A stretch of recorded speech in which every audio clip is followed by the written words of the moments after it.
Well একটা কথা বলতেই হবে যে as a female lead actress শ্রদ্ধা কাপুর কিন্তু একটা মানে বেঞ্চমার্ক তৈরি করে দিল এই প্রথমবার বলিউড ইতিহাসে মনে হয় এই প্রথমবার কোনো মানে লেডি অ্যাজ এ লেডি যেটাকে বলা হয় যে ফিমেল লিডে ছিল সে কিন্তু এতটা বড় হিউজ কালেকশন করবে ফার্স্ট ডে সেটা কিন্তু কেউ ভাবতে পারেনি। তবে হ্যাঁ একটা আশা ছিল যে যেভাবে স্ত্রী টু এর একটা যে হাইপ ছিল সেই হাইপে বুঝতে পেরেছিল যে একটা ভালো রকম কালেকশন করবে। তবে প্রথম দিকে ধরা যাচ্ছে হচ্ছিল যে 40 থেকে 35 কোটি টাকা ইনকাম করবে, যেটা কিন্তু অনেক অনেক স্টারকে বা সুপারস্টারকে কিন্তু পিছিয়ে ফেলবে। কিন্তু এটা যে এতটা বেশি হবে সেটা কিন্তু কেউ স্বপ্নেও ভাবতে পারেনি। তবে কত কালেকশন সেটা বলবো, তবে তার আগে বলে রাখি অনেকেই বলতে পারে বা অনেকে ভাবতে পারে যে এই সিনেমাটা ম্যাক্সিমাম কিন্তু এতটা যে ক্রেজ সেটা কিন্তু রাজকুমার রাও বা পঙ্কজ ত্রিপাঠী আছে বলে। তবে আমি বলবো যে একদমই কিন্তু সেটা নয়, কারণ পঙ্কজ ত্রিপাঠী রাজকুমার রাও বলতে গেলে এই সিনেমার সাইড রোল হিসেবে কাজ করছে, কিন্তু যদি একটু ভালো করে দেখা যায় অ্যাকচুয়াল শ্রদ্ধা কাপুর কিন্তু এই সিনেমার সব থেকে বেশি লিড হিসাবে রয়েছে। কারণ অ্যাজ এ স্ত্রী সে যেভাবে 2017 সালে যে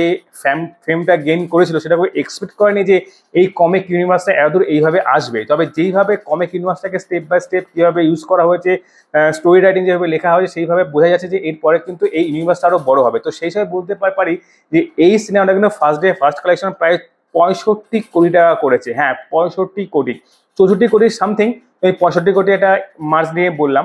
তো সেই ক্ষেত্রে অনেকেই বলছে যে শাহরুখ খান এর থেকে হাইস্ট রয়েছে। তবে একটা কথা বলে রাখি যে প্রিভিউ নেই 64 বা 65 কোটি, কারণ অ্যাকচুয়াল কালেকশন হচ্ছে ফার্স্ট ডে 55 কোটি এবং 55 বা 56 কোটি, এবং সঙ্গে কিন্তু প্রিভিউ যোগ করে 8 বা 9 কোটি, সেটা নিয়ে 65 কোটি হচ্ছে। তবে এখানে অনেকেই বলছে শাহরুখ খান এর থেকে বেশি আছে। তবে হ্যাঁ একটা কথা তাদেরকে বলছে শাহরুখ খান বেশি আছে অবশ্যই, জাপানে 75 কোটি রয়েছে, কিন্তু একটা কথা মানতে হবে যে 75 কোটি টাকা কিন্তু একটা সুপারস্টারের জন্য একদম সাফিসিয়েন্ট। কিন্তু একটা কোনো সুপারস্টার নেই যেখানে কোনো ভালো লিডিং স্টার নেই, সেখানে শ্রদ্ধা কাপুর একটা স্টারের থেকেও বড় কাজ করেছে। এবং বর্তমানে এটুকু বোঝা যাচ্ছে যে শ্রদ্ধা কাপুর কিন্তু নিজের লেভেলটাকে একদম আলাদা জায়গায় নিয়ে গেল এই সিনেমার মাধ্যমে। তবে এরপরে কিন্তু আরো অনেক কিছু তার থেকে পাওয়া যেতে পারে, এটুকু আশা করা যাচ্ছে। তবে হ্যাঁ ম্যাডডগ ফিল্মসের তরফ থেকে কিন্তু শ্রদ্ধা কাপুর ম্যাডডগ ফিল্মসের যে জায়গায় নিয়ে গেল আজকে স্ত্রী টু এর সিনেমাটা দিয়ে, এটা কিন্তু এক কথা অনবদ্য। তবে একটা কথা বলতে সেটা হলো যে মানে 2024 সালে যেসব সিনেমার প্রতি এক্সপেকটেশন ছিল যে অনেক ভালো এক্সপেক্ট মানে ইনকাম করবে, সেগুলো কিন্তু সবকিছু মুখ থুবড়ে পড়েছে। এবং ভালো ভালো লিডিং রোল ছিল যারা তারাও কিন্তু মুখ থুবড়ে পড়েছে। সেখানে দাঁড়িয়ে হরর জেনার যে সিনেমা ছিল পরপর 3টে সিনেমা আজকে দাঁড়িয়ে শয়তান থেকে শুরু করে মুঞ্জিয়া এবং তারপর স্ত্রী টু, প্রত্যেকে কিন্তু ভালো রকম কালেকশন করেছে, এটা কিন্তু মানতে হবে। তো একটা কথা ঠিক যে আমাদের বলিউডে কিন্তু সিনেমা যদি ঠিকঠাক তৈরি হয়, স্টোরি যদি ঠিকঠাক তৈরি হয়, স্ক্রিন প্লে যদি ঠিকঠাক হয়, তাহলে কিন্তু ওই হরর কমেডিও কিন্তু ভালো রকম কালেকশন করতে পারে।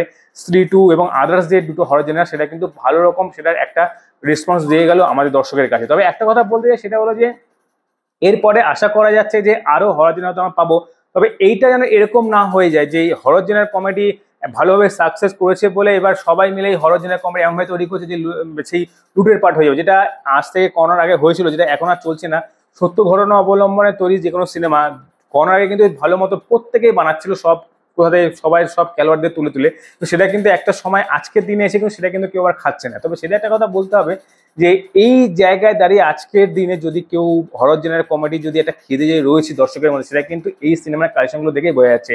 তো বাকি এইটুকু এক্সপেক্ট করা যাচ্ছে যে শ্রদ্ধা কাপুরকে হয়তো এরপরে আরো ভালো ভালো সিনেমা হয়তো লিড রোলে দেখতে পাওয়া যাবে। কারণ এই যে বেঞ্চমার্কটা তৈরি করলো ফার্স্ট ডে ফার্স্ট কালেকশন 65 কারোর, এটা কিন্তু মানে হিউজ একটা টাকা, হিউজ টাকা, যে টাকাটা কিন্তু আচ্ছা আচ্ছা স্টারেরাও তুলতে পারে না, হিমশিম খাচ্ছে করোনার পর থেকে। সেইখানে দাঁড়িয়ে কিন্তু শ্রদ্ধা কাপুর যেটা বেঞ্চমার্ক তৈরি করলো অ্যাজ এ ফিমেল লিড, তো সেখানে দাঁড়িয়ে কেউ এই রেকর্ডটা তৈরি করতে পারবে কিনা একটা সন্দেহের ব্যাপার আছে। আর সব থেকে বড় কথা সেটা হচ্ছে যে বলিউডের যে কোনো সিনেমা যেগুলো পার্ট 2 পার্ট 3 পার্ট 4 সেগুলোতে কিন্তু সেই রকম ভাবে আমরা কিন্তু ভালো রকম গল্প দেখতে পাই না। দেখা যায় যে পার্ট 2টা বার করা হয়েছে যার সঙ্গে পার্ট 1 এর কোনো সম্পর্ক নেই, জাস্ট পার্ট 1 হিট হয়েছিল যার জন্য পার্ট 2 বার করেছে। কিন্তু এইখানে দাঁড়িয়ে একটা কথা খুব ভালো লাগছে, একটা জিনিস রয়েছে হরর জেনার যে ব্যাপারটা রয়েছে, যে স্ত্রী দিয়ে যে সিনেমা শুরু হয়েছিল এবং তারপরে ভেরিয়া থেকে শুরু করে মুঞ্জিয়া তারপরে স্ত্রী টু, যেভাবে ইউনিভার্সটা আস্তে আস্তে বাড়ছে, এটা কিন্তু এক কথা অনবদ্য। তো আশা রাখছি যে হয়তো এই গল্পটা বা এই ইউনিভার্সটা আরো ভালো হবে এবং ভবিষ্যতে আরো ভালো ভালো গল্প হয়তো এখান থেকে পাওয়া যাবে। তো তোমাদের স্ত্রী টু কেমন লেগেছে অবশ্যই কমেন্টে নাও। তো বন্ধুরা আজকে পর্যন্তই, দেখা হয় পরের ভিডিওতে, টাটা বাই বাই।